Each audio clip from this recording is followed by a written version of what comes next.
Jason, it's great to see you. And certainly we've been getting some signs in recent days, even in recent weeks, some high-frequency data that maybe perhaps some of the worst of the congestion at the West Coast ports and where all of this transportation bottleneck issues are concerned, that it's starting to ease somewhat. Is that what you're finding? Yeah, we've seen that seasonality as being our friend right now. So things typically start to slow down once we get beyond Black Friday. I think the ports are having a little bit of a chance here to clear themselves up. We're down to about 46 ships sitting off the coast of the port of LA and Long Beach. That's down from a high of 77. But remember, that's about the same level we were back in February. And if you compare it to a year ago, it was basically zero a year ago.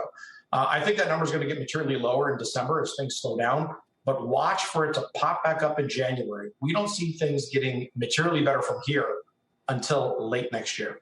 Yeah. I mean, certainly it's been in focus on the Hill, where the Fed chair has actually been talking about supply chain issues and how that has been impacting inflation, even as he takes a more hawkish tone around inflation and how monetary policy is going to pivot potentially next year to combat that. We have this new variant. We just had the first case confirmed here in the U.S. Of Omicron. Does that actually have the potential to make the congestion situation worse again? In terms of labor, I think it does, because, we've had a labor shortage in the trucking market for quite some time now.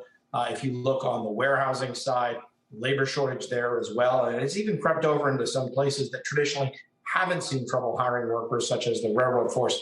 So I think that could provide sort of another hurdle that we have to eclipse in the supply chain. There are obviously lots of reasons why this happened, why this supply chain. But I thought the American supply chain and distribution system was the gold standard. It was just indomitable and better than practically every other country. What happened, and what's the long-term fix, Jason? Oh, geez, I think I'd be on my own island if I knew the complete long-term fix right now. But I'll tell you this. We have one of the best freight railroad systems in the world. You're correct in that. We have a great trucking force out there. Our ports are probably a little bit behind some of the other major countries. I think they have better technology. I think they have better flexibility than we do now. We're taking some steps to try to clear that up. But again, we don't see things materially improving for a while. Plus, we have the major labor contract coming due in the ports in the middle of next year. So we'll see what happens with that as well. Jason, very, very quickly, 3 names investors should consider buying right now, given the conversation we're having. Very quickly. Absolutely. Hub Group, HUBG, it's an intermodal marketing company. I see them having the ability to price well above their rail cost inflation. And then as congestion eases in the back half of next year, some of their costs coming down.